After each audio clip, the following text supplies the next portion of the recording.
Hey guys, so I am writing this episode, or I wrote this episode, now I'm recording it, but I wrote this episode as a creative outlet to cope with the stress that I was feeling around the elections this year. As you probably saw from the title, I called it You Don't Always Have to Be Right, and this might be my self-defeating belief, always feeling like I need to be right. You know how they say there's 4 self-defeating beliefs, like I must always win, everyone must like me, I must always be comfortable, and I must always be right. Mine is either comfortable or right, I don't know. But they say we all have one, so maybe not for me, because I look back on my actions and heavily criticize them pretty often, and I introspect a lot. But there's definitely a common thread in my life where I seek information and I get stressed when I see people ignoring it. And I think I get stressed when I see people ignoring it partially because knowledge does come with a sense of morality, like right versus wrong in so many cases. And that's absolutely true in terms of a presidential election, especially one as polarized as this past election has been. I'm realizing that no matter how clearly you think or feel one way, you have to allow other people to make their own choices. The hardest part comes in when you believe those choices indirectly hurt other people. You still have to allow people to make their own choices. Every single person has the same right to choose. Letting people make their own choices is a lesson that is making my life easier as I begin learning it. This does not mean I'm good at it. This means I'm working on it. Something as simple as voting, I totally accept it. I'm over it. I don't want to know how you voted. I think it's personal. But let's not talk about that.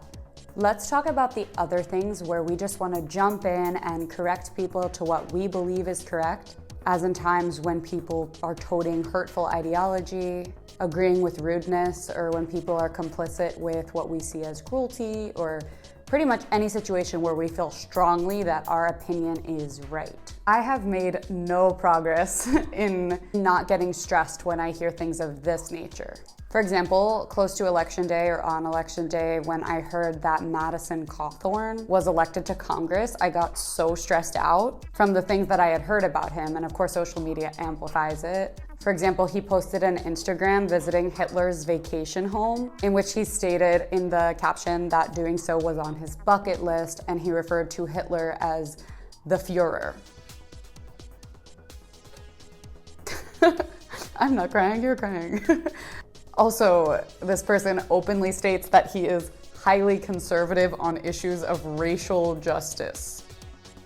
Just reading that, just saying that, makes my heart beat faster. How can you be that white and be conservative on issues of racial justice? Like, how can you not believe in moving toward racial justice? Isn't that extremely cruel and a whole laundry list of other adjectives I don't care to mention?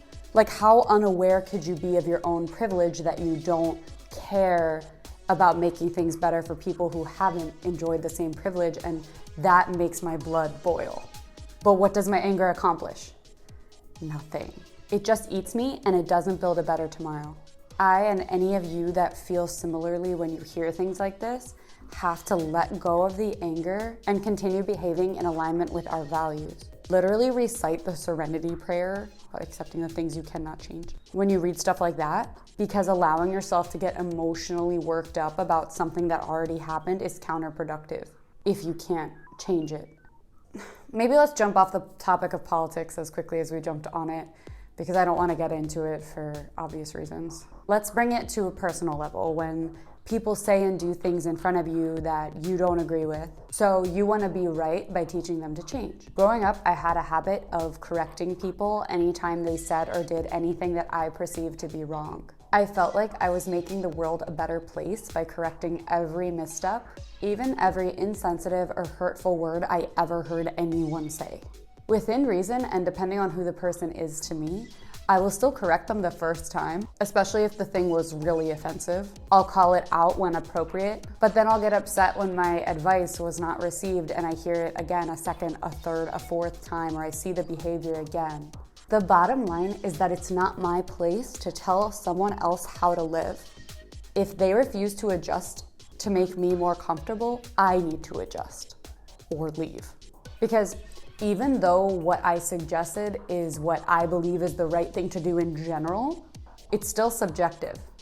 It's my assessment based on my own situated knowledge and my understanding of the world. The old me would beg the friend to learn and throw a ton of information at them to try to force them to grow. The new me realizes that people do not have the same priorities, and there are people that are okay with saying and doing things that I perceive to be ignorant. At that point, I have to choose between staying connected with that person or moving on from the relationship or the friendship. It sounds harsh, but we cannot control others, and begging or nagging people to behave more ethically just isn't your job. It's more effective to do things that enact actual change, and from a frustration point of view, just to surround yourself with people who share your values. Interestingly, I noticed that the need to be right is not as strong when dealing with people with whom I'm more loosely connected. It's only intense when dealing with people whom I deeply care about, like family and close friends, because I'm more invested in their well-being. I see it as contributing to their happiness and their well-being for them to know the truth and the right way, because I want them to be the best they can be.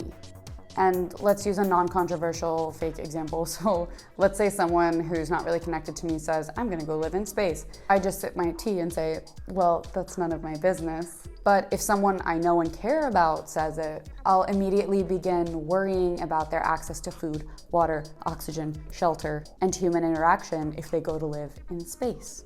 That was a hyperbolic example, but it was meant to illustrate how this needing to be right isn't just around ethical and moral issues. It's also definitely around health and lifestyle issues for the people I care about. For example, it's a personal choice to eat meat and dairy. Of course I know that. I also know, after years of extensive research and reading, that it's a personal choice that is proven to be accompanied by significant health risks and raising your likelihood of getting a whole host of diseases.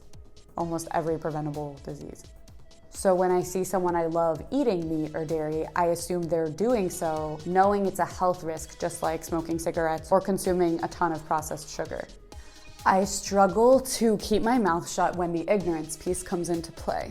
When people sit in front of me and say that it's healthy and good for you, because they're literally ignoring science.